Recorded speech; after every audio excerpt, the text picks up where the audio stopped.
ಎಲ್ರಿಗೂ ಶುಭ ಮಧ್ಯಾಹ್ನ. ನಾನು ಲಕ್ಷ್ಮೀ ಝಾನ್ಸಿ ಭಟ್, ನಮ್ಮೂರು ಹೊನ್ನಾವರದ ಕರ್ಕಿ. ನಾವಿರೋದು ಬೆಂಗಳೂರಿನಲ್ಲಿ. ನಾನಿವತ್ತು ಅಮೂಲ್ ಕನ್ನಡ ಪೇಜ್ಗಾಗಿ purple potato sweet potato kulcha ಅಂದರೆ ಪನೀರನ್ನು ಹಾಕಿ ಮಾಡ್ತಾ ಇದ್ದೀನಿ.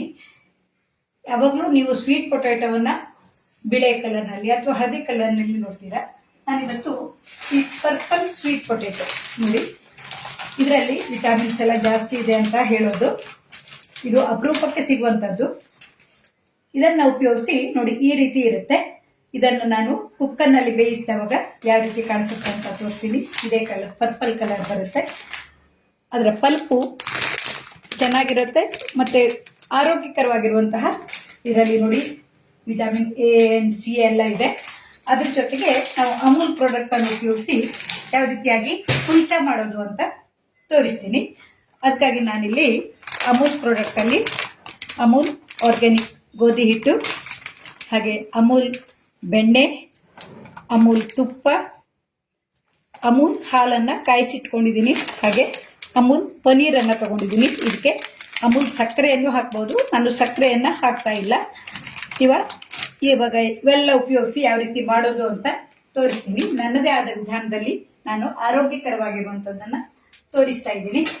ಮೊದಲಿಗೆ ನಾವಿಲ್ಲಿ ಈ ಪರ್ಪಲ್ ಪೊಟೇಟೊ ಇದೆಯಲ್ಲ, ಅಂದರೆ ಇದು ನೇರಳೆ ಬಣ್ಣದ ಪೊಟೇಟೊ, ಸ್ವೀಟ್ ಪೊಟೇಟೊ ಅಂದರೆ ಸಿಹಿ ಗೆಣಸಾಗಿರುತ್ತೆ. ಇದನ್ನು ಕುಕ್ಕರ್ನಲ್ಲಿ ಬೇಯಿಸ್ಕೊಂಡಿದ್ದೀನಿ. ನೋಡಿ, ಇದರ ಸಿಪ್ಪೆಯನ್ನು ಈ ರೀತಿ ತೆಳುವಾಗಿ ಇರೋದ್ರಿಂದ ಸುಲಭವಾಗಿ ತೆಗೆಯೋಕೆ ಬರುತ್ತೆ. ನೋಡೋಕೆ ಆಕರ್ಷಕವಾಗಿರುವಂತಹ ಈ ಸ್ವೀಟ್ ಪೊಟೇಟೊ ನಮಗೆ ಮಾರುಕಟ್ಟೆಯಲ್ಲಿ ಅಲ್ಲಲ್ಲಿ ಸಿಗುತ್ತೆ. ಇದರಿಂದ ನಾವು ಅನೇಕ ರೀತಿಯ ಅಡುಗೆಗಳನ್ನು ಮಾಡೋಕ್ಕಾಗತ್ತೆ. ಅಮೂಲ್ ಪ್ರಾಡಕ್ಟನ್ನು ಉಪಯೋಗಿಸಿ ನಾನೀಗ ಕುಲ್ಚಾ ಮಾಡೋದನ್ನು ತೋರಿಸ್ತಾ ಇದ್ದೀನಿ.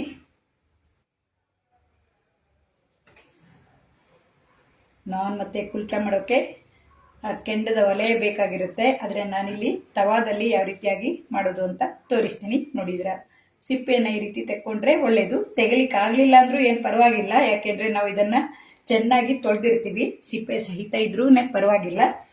ಈಗ ಇದನ್ನು ಕೈಯಿಂದ ಸ್ಮ್ಯಾಶ್ ಮಾಡ್ಕೊಳ್ಳೋಣ. ನೋಡಿ, ಇದು ನೇರಳೆ ಬಣ್ಣದ ಪಲ್ಪಾಗಿ ಬರುತ್ತೆ. ತಿನ್ನೋಕ್ಕೂ ತುಂಬ ಸಿಹಿಯಾಗಿರುತ್ತೆ.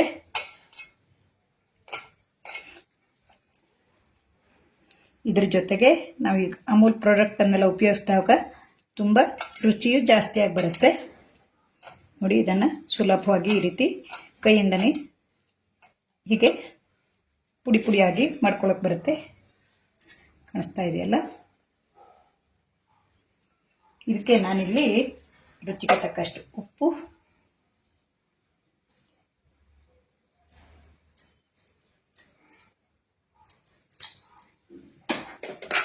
ಹಾಗೆ ಸ್ವಲ್ಪ ಹಾಲನ್ನು ಹಾಕ್ತೀನಿ. ಹಾಲನ್ನು ಹಾಕೋದ್ರಿಂದ ಕುಲ್ಚಾ ಸಾಫ್ಟ್ ಆಗಿ ಬರುತ್ತೆ. ಮೊಸರನ್ನು ಹಾಕಿ ಮಾಡ್ತಾರೆ. ನಾನು ಈಸ್ಟ್ ಅಥವಾ ಬೇಕಿಂಗ್ ಸೋಡಾ ಏನೂ ಹಾಕ್ತೇನೆ ಹಾಗೆ ಕುಲ್ಚಾ ಮಾಡುವಂತಹ ವಿಧಾನವನ್ನು ತೋರಿಸ್ತಾ ಇದ್ದೀನಿ.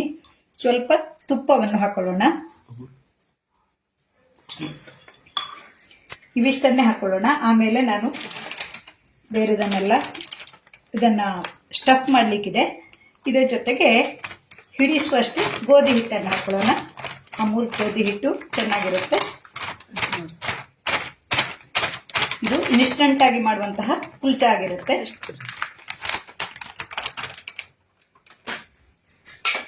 ಇದ್ರ ಜೊತೆಗೆ ನಾವು ಎಷ್ಟು ಹಿಟ್ಟು ಹಿಡಿಯುತ್ತೋ ಅಷ್ಟು ಹಿಟ್ಟನ್ನು ಹಾಕ್ಕೊಂಡು ಕಲಿಸ್ಕೋಬೇಕು. ಸಾಧಾರಣ 1 ಕಪ್ ಬೇಕಾಗತ್ತೆ. ಹೀಗೆ ಬಣ್ಣದ ಮಾಡಿಕೊಟ್ರೆ ಮಕ್ಕಳಿಗೂ ಖುಷಿಯಾಗಿ ತಿಂತಾರೆ. ನಾವು ಹೊರಗಡೆಯಿಂದ ಕುಲ್ಚಾ, ನಾನ್ ಇತ್ಯಾದಿಗಳನ್ನು ತರೋ ಬದಲಿಗೆ ನಾವು ಮನೆಯಲ್ಲೇ ಈ ರೀತಿಯಾಗಿ ಮಾಡಿಕೊಂಡ್ರೆ ಆರೋಗ್ಯಕರವಾಗಿರುತ್ತೆ.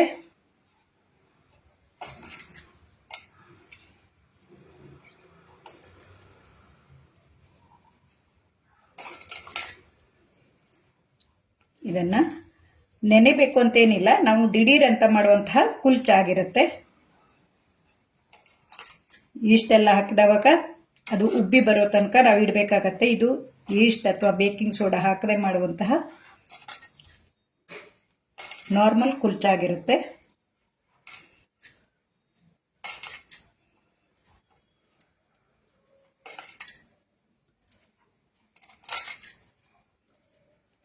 ಇದಕ್ಕೆ ನೀರಿನ ಬದಲು ಸ್ವಲ್ಪ ಹಾಲನ್ನೇ ಹಾಕಿ ಕಾಯಿಸ್ತಾ ಇದ್ದೀನಿ.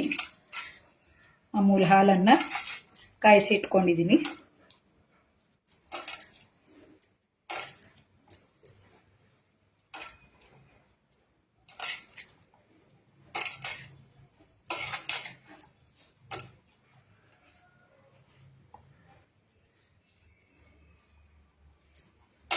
ಪರ್ಪಲ್ ಬಣ್ಣ ಬಂದಿದೆ.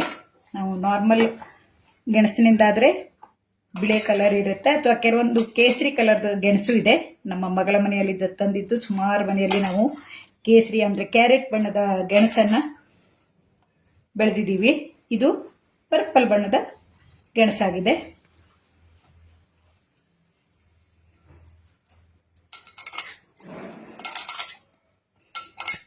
ಹಿಟ್ಟನ್ನು ಚೆನ್ನಾಗಿ ಮಿಶ್ರ ಆಗೋ ತನಕ ನಾದ್ಕೋಬೇಕು. ನೋಡಿ, ತುಪ್ಪ ಮತ್ತು ಹಾಲನ್ನು ಹಾಕಿರೋದ್ರಿಂದ ಸ್ವಲ್ಪನೂ ಪಾತ್ರೆಗೆ ಅಂಟ್ಕೊಳ್ಳಲ್ಲ.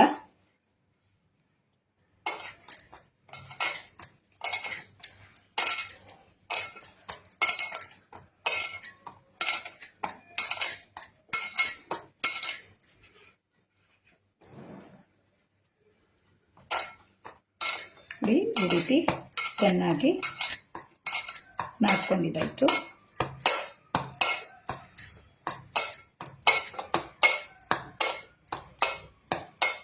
ನೋಡಿ, ಈ ರೀತಿ ನಾವು ಎಲ್ಲ ಚಪಾತಿ ಹಿಟ್ಟೆಲ್ಲ ಕಲಿಸ್ತೀವಲ್ಲ ಅದೇ ರೀತಿಯೇ ಕಲಸಿಟ್ಕೊಳ್ಳೋದು. ಇದನ್ನು ಒಂದು ಕಡೆ ಇಟ್ಕೊತೀನಿ. ಇದೇ ಪಾತ್ರೆಯಲ್ಲಿ ನಾನು ಈಗ ಪನ್ನೀರ್ ಮಿಶ್ರಣವನ್ನು ಮಾಡ್ಕೊತೀನಿ. ಪನ್ನೀರ್ಗೆ ನಾನು ತುಂಬ ಮಸಾಲೆ ಏನೂ ಹಾಕ್ತಾ ಇಲ್ಲ, ನಾರ್ಮಲ್ ಕುಲ್ಚಾ ಮಾಡ್ತಾ ಇರೋದ್ರಿಂದ. ನೋಡಿ, ಪನ್ನೀರ್ನಲ್ಲೂ ತುಂಬ ರೀತಿಯ ಅಮೂಲ್ ಪನ್ನೀರ್ ಸಿಗುತ್ತೆ. ಇದು ಮಲಾಯಿ ಪನ್ನೀರ್ ಅಂತ. ಇದಕ್ಕೆ ಎಕ್ಸ್ಟ್ರಾ 50 ಗ್ರಾಮ್ ಇರೋದ್ರಿಂದ ಸ್ವಲ್ಪ ಜಾಸ್ತಿನೇ ಬರುತ್ತೆ. ಈ ಪನ್ನೀರನ್ನು ಸ್ವಲ್ಪ ಮೊದಲೇ ತೆಗೆದಿಟ್ಕೊಂಡ್ರೆ ನಮಗೆ ಪುಡಿ ಮಾಡೋಕ್ಕೆ ಸುಲಭ ಆಗುತ್ತೆ. ಇಲ್ಲಾಂದರೆ ಸ್ವಲ್ಪ ಗಟ್ಟಿಯಾಗಿರೋದ್ರಿಂದ ಇದನ್ನು ತುರ್ಕೋಬೇಕಾಗತ್ತೆ. ನಾನು ಇದನ್ನು ತಂದಿದ್ದನ್ನು ಹಾಗೆ ಇಟ್ಟಿದ್ದೆ, ಹಾಗಾಗಿ ಸ್ವಲ್ಪ ಗಟ್ಟಿ ಇದೆ, ಕೈಯಿಂದ ಸ್ಮ್ಯಾಶ್ ಮಾಡೋಕ್ಕೆ ಬರ್ತಿಲ್ಲ. ಹಾಗಾಗಿ ಇದನ್ನು ತುರ್ಕೋತೀನಿ.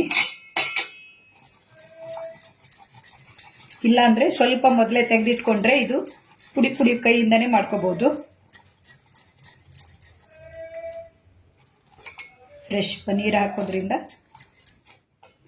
ರುಚಿಯಾಗಿ ಬರುತ್ತೆ.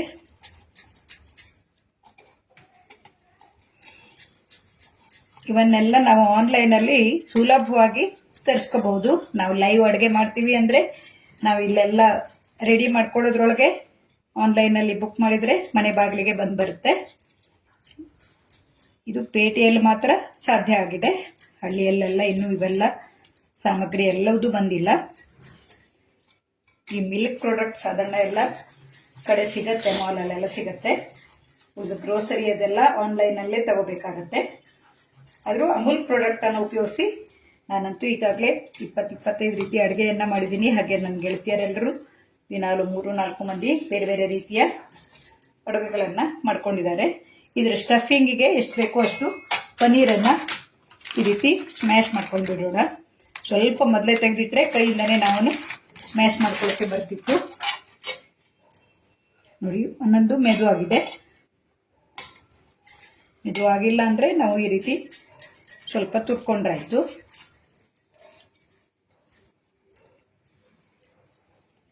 ಈ ಪನ್ನೀರನ್ನು ತುರ್ಕೊಂಡ ನಂತರ ಇದಕ್ಕೆ ಸ್ವಲ್ಪ ಉಪ್ಪು, ತುಂಬ ಬೇಡ, ನಾವು ಈಗಾಗಲೇ ಕುಲ್ಚಾ ಹಿಟ್ಟಿಗೆ ಹಾಕಿದ್ದಿರ್ತೀವಿ ಉಪ್ಪನ್ನು, ಸ್ವಲ್ಪ ಉಪ್ಪು. ಹಾಗೆ ಇದಕ್ಕೆ ಖಾರಕ್ಕೆ ನಾನು ಏನೂ ಹಾಕ್ತಾ ಇಲ್ಲ, ಹಾಗೆ ಮಾಡ್ತಾ ಇದ್ದೀನಿ. ಇದು ಕೊತ್ತಂಬರಿ ಪುಡಿ, ಇವೆಲ್ಲ ತುಂಬ ರುಚಿಯನ್ನು ಕೊಡುತ್ತೆ. ಸ್ವಲ್ಪ ಜೀರಿಗೆ ಪುಡಿ,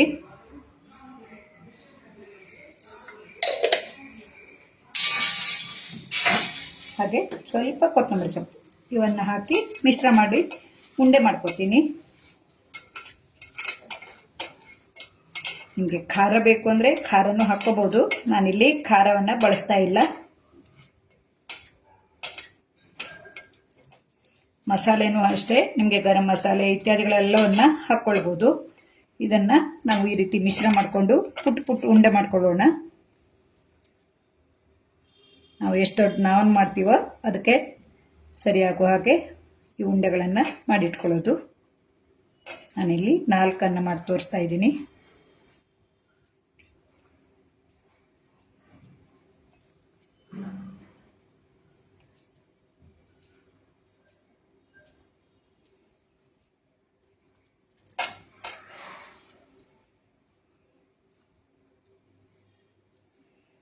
ಕುಲ್ಚವನ್ನು ಬೇರೆ ಬೇರೆ ರೀತಿಯಲ್ಲೆಲ್ಲ ಮಾಡ್ತಾರೆ. ನಾನು ನನ್ನದೇ ಆದ ರೀತಿಯಲ್ಲಿ ಸುಲಭವಾಗಿ ಮಾಡುವಂತಹ ವಿಧಾನವನ್ನು ತೋರಿಸ್ತಾ ಇದ್ದೀನಿ.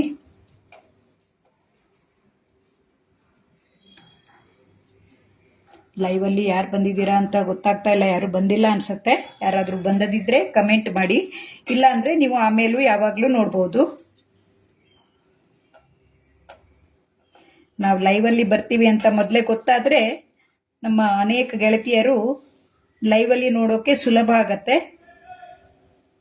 ನಮ್ಮ ಸ್ಟೇಟಸ್ಸು ಇತ್ಯಾದಿಗಳನ್ನು ನೋಡೋರಿದ್ರೆ ಆ ಟೈಮಿಗೆ ಬಂದು ನೋಡ್ತಾರೆ. ಇದು ಮಧ್ಯಾಹ್ನದ ಅಡುಗೆ ಸಮಯ ಆಗಿರೋದ್ರಿಂದ ಲೈವ್ ನೋಡೋಕೆ ಬರೋಕೆ ಸ್ವಲ್ಪ ಕಷ್ಟನೇ ಇರಬೇಕು. ನೋಡಿ, ಈ ರೀತಿ ಈ ಪನ್ನೀರನ್ನು ಉಂಡೆ ಮಾಡ್ಕೊಂಡಿದ್ದೀನಿ. ನಾನು ಇದೇ ಕೈಯಲ್ಲೇ ಹಾಗೆ ಇದನ್ನು ಲಟ್ಸ್ಕೋಬೇಕು. ಅಡುಗೆ ಮನೆ ಕಟ್ಟೆ ಚಿಕ್ಕದಾಗಿರೋದ್ರಿಂದ ಇದರಲ್ಲೇ ಅಡ್ಜಸ್ಟ್ ಮಾಡಿಕೊಂಡು ಮಾಡಬೇಕಾಗತ್ತೆ.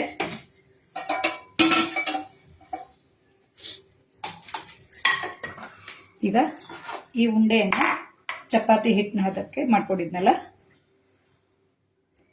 ನಾನಿಲ್ಲಿ ಕುಲ್ಚಾ ಮಾಡೋಕ್ಕೆ ಈ ರೀತಿ ಮಾಡಿಕೊಂಡು ಕೈಗೆ ತುಪ್ಪ ಬೇಕಿದ್ರೆ ಸವರ್ಕೊಂಡ್ರಾಗತ್ತೆ, ಕೈಗೆ ಅಂಟ್ಕೊಳ್ಳಲ್ಲ.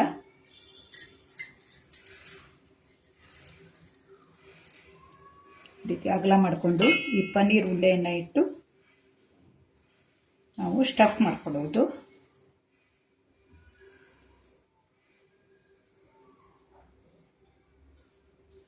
ನಾನಿಲ್ಲಿ ಕುಲ್ಚಾ ಮಾಡೋಕ್ಕೆ ಸ್ವಲ್ಪ ಓವಲ್ ಶೇಪ್ನಲ್ಲಿ ಮಾಡ್ತಾಯಿದ್ದೀನಿ. ಇವೆಲ್ಲವನ್ನು ಮೊದಲಿಗೆ ನಾನು ಸ್ಟಫ್ ಮಾಡ್ಕೊಂಡು ಇಟ್ಕೊಂಡು ಬಿಡ್ತೀನಿ, ಆಮೇಲೆ ಲಟ್ಸೋಕ್ಕೂ ಸುಲಭ ಆಗುತ್ತೆ.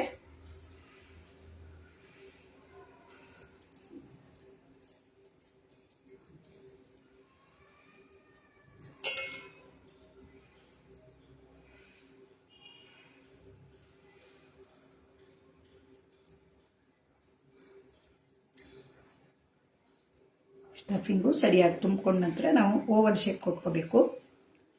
ಕುಲ್ಚಾ ನಾನ್ ಎಲ್ಲ ಹೆಚ್ಚಾಗಿ ಓವಲ್ ಶೇಪ್ನಲ್ಲಿರುತ್ತೆ. ಈ ರೀತಿ ಮಾಡಿಕೊಂಡು ನಾನು ಸಣ್ಣದಾಗಿ ಚಪಾತಿ ಕಾಲಿಯನ್ನು ಗ್ಯಾಸ್ ಒಲೆಯನ್ನು ಬಿಸಿಟ್ಕೊಳ್ತೀನಿ.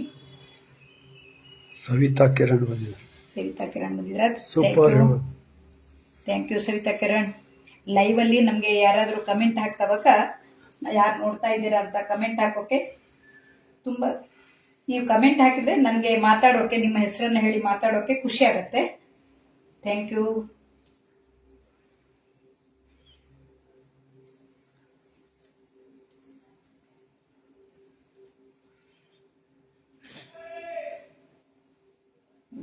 ರೀತಿ ನಾನು 4 ಮಾಡಿಕೊಂಡು ತೋರಿಸ್ತೀನಿ. ತುಂಬ ಸಮಯವನ್ನು ಇದರಲ್ಲಿ ಮಾಡ್ತಾ ಇರೋದ್ರಿಂದ ನೋಡೋರಿಗೂ ತುಂಬ ಬೋರ್ ಆಗುತ್ತೆ, ಇದೇನು ಮಾಡಿದ್ದೇ ಮಾಡ್ತಾ ಇದ್ದಾರೆ ಅಂತ.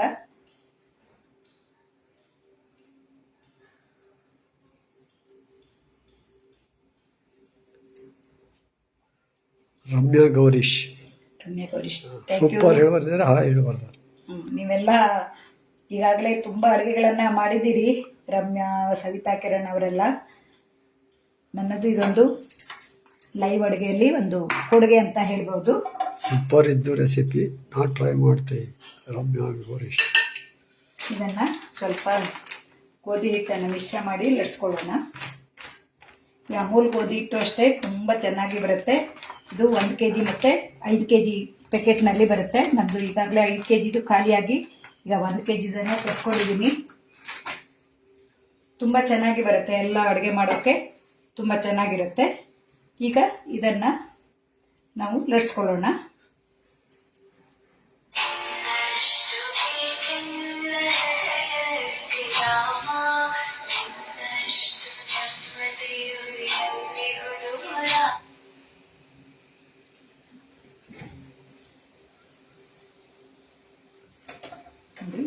ಲಟ್ಸ್ಕೊಳ್ಳೋಣ. ನಾವು ಆದಷ್ಟು ಓವಲ್ ಶೇಪ್ನಲ್ಲೇ ಲಟ್ಸ್ಕೊಳ್ಳೋಣ. ಹಿಟ್ಟನ್ನು ಹಚ್ಕೊಳ್ದೇ ಇದ್ರೆ ನಮಗೆ ಲಟ್ಸೋಕೆ ಬರೋಲ್ಲ. ಹಿಟ್ಟು ಜಾಸ್ತಿ ಆದರೆ ಈ ರೀತಿ ಆಗುತ್ತೆ. ಹಿಟ್ಟನ್ನು ಸ್ವಲ್ಪ ಕಡಿಮೆ ಪ್ರಮಾಣದಲ್ಲಿ ಹಚ್ಕೋಬೇಕು. ನಾನಿಲ್ಲಿ ಇದ್ರ ಮೇಲೆ ಹಚ್ಕೋಬಹುದಿತ್ತು, ಆದರೆ ಅದನ್ನೆಲ್ಲ ನಮ್ಮ ಅಡುಗೆ ಕಟ್ಟೆ ಚಿಕ್ಕದಾಗಿರೋದ್ರಿಂದ ಇದ್ರ ಮೇಲೆ ಎಲ್ಲ ಅಡುಗೆ ಮಾಡೋಕ್ಕಾಗೋಲ್ಲ.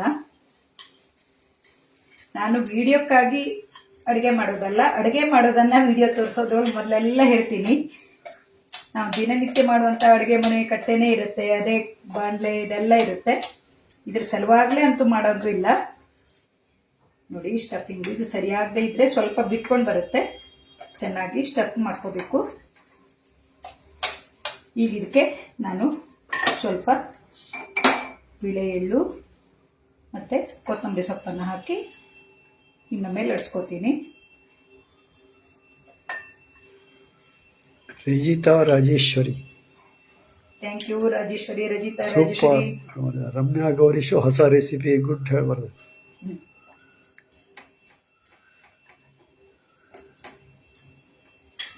ಈ ರೀತಿ ನಾವು ಇದಕ್ಕೆ ಅಂಟಿಸ್ಕೊಳ್ಳುವ ಹಾಗೆ ಸ್ವಲ್ಪ ಲಟ್ಟಣಿಗೆಯಿಂದ ಲಟ್ಸ್ಕೋಬೇಕು. ಇದನ್ನು ಲಟ್ಸಿ ಒಂದ್ಸಲ ಇಟ್ಕೊಳ್ಳೋಣ. ಯಾಕೆಂದರೆ ಕಾವಲಿಯಲ್ಲಿ ಒಮ್ಮೆಲೆ 2 ಅಥವಾ 4 ಮಾಡೋಕ್ಕೆ ಆಗತ್ತಾ ನೋಡ್ತೀನಿ. ಇದಕ್ಕೆ ನಾನು ಈಗ ತುಪ್ಪ ಸವರ್ಕೊಂಡು ಲಟ್ಸೋಕೆ ನೋಡ್ತೀನಿ.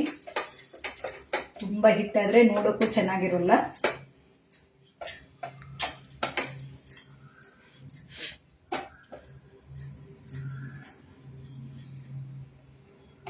ನೋಡಿ, ತುಪ್ಪ ಸವರ್ದವಾಗ ನಮಗೆ ಈ ಒರಿಜಿನಲ್ ಕಲರ್ ಹಾಗೆ ಕಾಣಿಸುತ್ತೆ. ಇದಕ್ಕೆ ಈಗ ಎಳ್ಳು ಮತ್ತೆ ಕೊತ್ತಂಬರಿ ಸೊಪ್ಪನ್ನು ಹಾಕೊಳ್ಳೋಣ.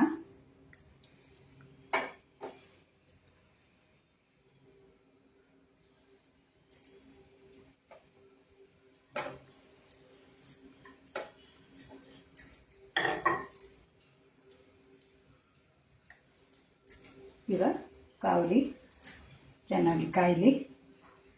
ಕಾದಾಗ ಇದಕ್ಕೆ ಸ್ವಲ್ಪ ನೀರನ್ನು ಸವರ್ಕೋಬೇಕು.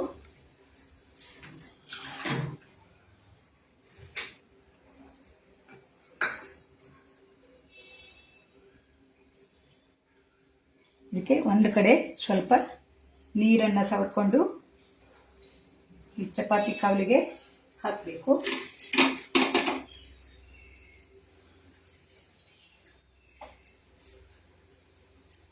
ಈ ರೀತಿ ಮಾಡೋದ್ರಿಂದ ನಮಗೆ ಸುಡೋಕೆ ಸುಲಭ ಆಗುತ್ತೆ ಅಂತ. ನೋಡಿ, ಈ ರೀತಿ ನಾವು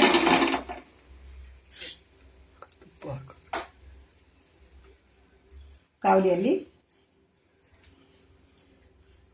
ಚೆನ್ನಾಗಿ ಬೇಯಿಸ್ಕೋಬೇಕು. ಒಂದು ಕಡೆ ಚೆನ್ನಾಗಿ ಬೆಂದ ನಂತರ ನಾವು ಈ ಕಡೆ ಹಾಕೋಕೆ ಡೈರೆಕ್ಟ್ ಒಲೆಯಲ್ಲಿ ಇಡಬೇಕು. ಕೆಲವರು ಗ್ಯಾಸ್ ಒಲೆ ಉರಿ ಒಳ್ಳೇದಲ್ಲ ಅಂತಾರೆ, ಆದರೆ ನಮಗೆ ಕೆಂಡದ ಒಲೆ ಅಥವಾ ಯಾವುದೂ ಲಭ್ಯ ಇಲ್ಲದೆ ಇರುವಾಗ ಈ ರೀತಿ ಮಾಡೋದಾಗಿರುತ್ತೆ. ಇದಕ್ಕೆ ಪರ್ಯಾಯ ವ್ಯವಸ್ಥೆ ಬೇರೆದೇನಾದರೂ ಇದ್ರೆ ಹುಡ್ಕೋಬೇಕಾಗತ್ತೆ. ಗ್ಯಾಸ್ ಉರಿ ಒಳ್ಳೇದಲ್ಲ ಅಂತೇಳಿ ತುಂಬ ಮಂದಿ ಹೇಳ್ತಾರೆ.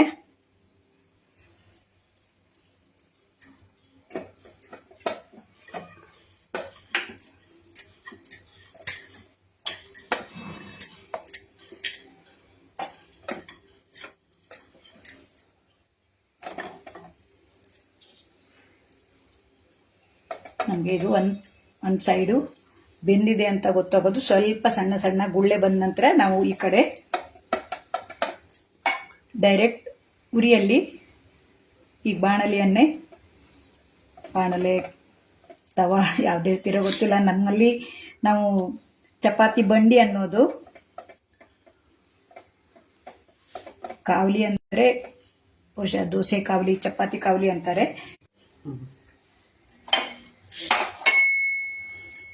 ಇವಾಗ ಇದನ್ನ ಒಂದು ಸೈಡು ಬೆಂದಿದೆ. ನಾವು ನೀರು ಹಚ್ಚಿರೋದ್ರಿಂದ ಇದು ಬಿಟ್ಕೊಂಡು ಬರೋಲ್ಲ. ಈ ಡೈರೆಕ್ಟ್ ಉರಿಯಲ್ಲಿ ಸ್ವಲ್ಪ ಸಣ್ಣ ಉರಿ ಮಾಡ್ಕೊಳ್ಳೋಣ. ತುಂಬ ಉರಿ ಮಾಡಿಕೊಂಡ್ರೆ ಇದು ಕತ್ತು ಬರುತ್ತೆ. ಎಲ್ಲ ಕಡೆಗೂ ಬೆಂಕಿ ಶಾಖ ತಾಗೋ ಹಾಗೆ ಕಾಣಿಸ್ತಾ ಇದೆ ಅಲ್ವಾ?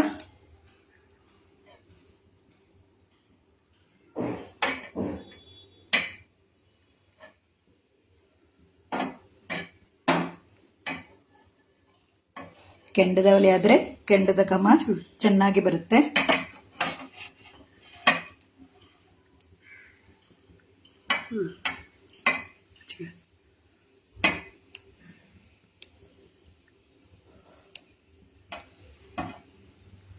ಎಲ್ಲ ಕಡೆಗೂ ತಾಗೋ ಹಾಗೆ ನಾವು ಈ ರೀತಿ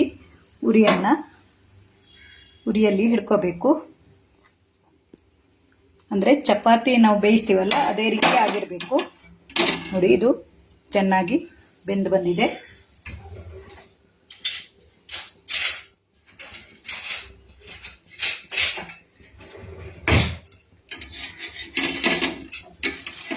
ನಾವು ನೀರನ್ನು ಹತ್ತಿರೋದ್ರಿಂದ ಈ ಕಡೆ ಹಿಡ್ಕೊಂಡು ನೋಡಿ ಚೆನ್ನಾಗಿ ಬೆಂದಿರುತ್ತೆ.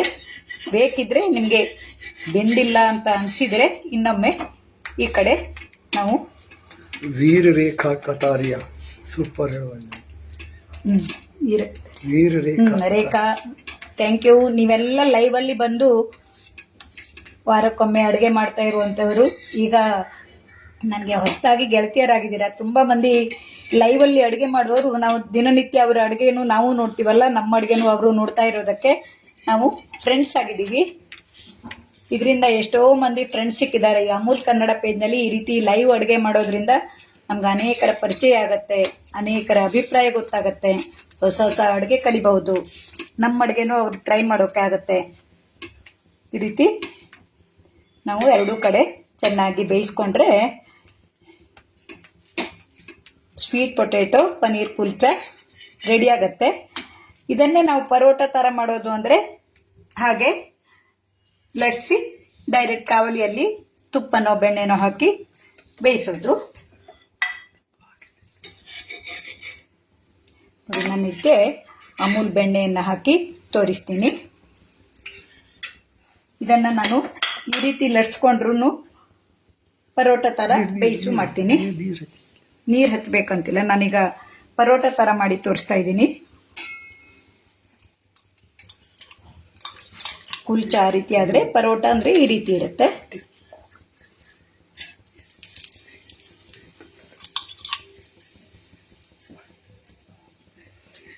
ಇಂಥ ಅಡುಗೆಗಳನ್ನ ನಾವು ಮಕ್ಕಳಿಗೆ ಟಿಫಿನ್ ಬಾಕ್ಸ್ಗೆ ಹಾಕೊಟ್ರೆ ಅಥವಾ ಯಾರಾದ್ರೂ ನೆಂಟರು ಬಂದಾಗ ಮಾಡಿಕೊಟ್ರೆಲ್ಲ ತುಂಬಾ ಖುಷಿಯಾಗಿರುತ್ತೆ. ಅಮೂಲ್ ತುಪ್ಪ ಅಥವಾ ಬೆಣ್ಣೆಯನ್ನು ಹಚ್ಚಿ ಈ ರೀತಿ ನಾವು ಪರೋಟ ತರನು ಮಾಡ್ಕೋಬಹುದು.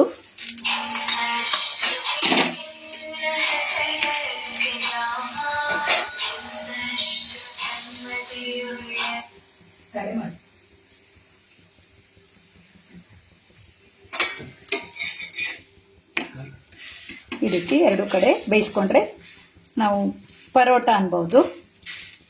ಡೈರೆಕ್ಟ್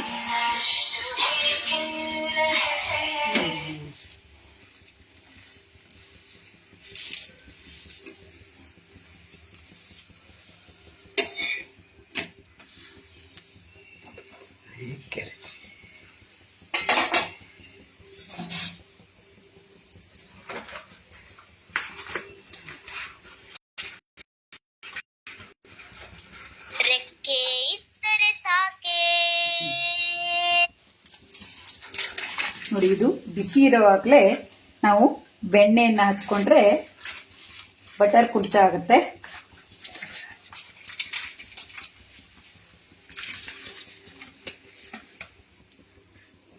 ಈ ರೀತಿ ಬಿಸಿ ಇರುವಾಗಲೇ ಬೆಣ್ಣೆ ಹಚ್ಕೊಂಡ್ರೆ ಬಟರ್ ಕುಲ್ಚಾ ಆಯಿತು. ಇದು ಪರೋಟ ಆಯಿತು. ಮಾಡೋದ್ರಲ್ಲೇ ಸ್ವಲ್ಪ ವಿಧಾನ ಆಚೆ ಈಚೆ ಆದರೆ ನಾವು ಹೆಸರು ಬೇರೆ ಆಗುತ್ತೆ.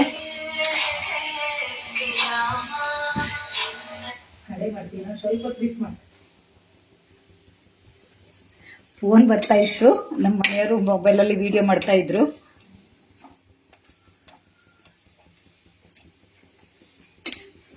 ಈಗ ಎರಡೂ ಕಡೆ ಚೆನ್ನಾಗಿ ಬೆಂದಿದೆ. ಇದು ಪರೋಟ ಅನ್ಬಹುದು ಅಥವಾ ಕುಲ್ಚಾನೆ ಅನ್ಬಹುದು.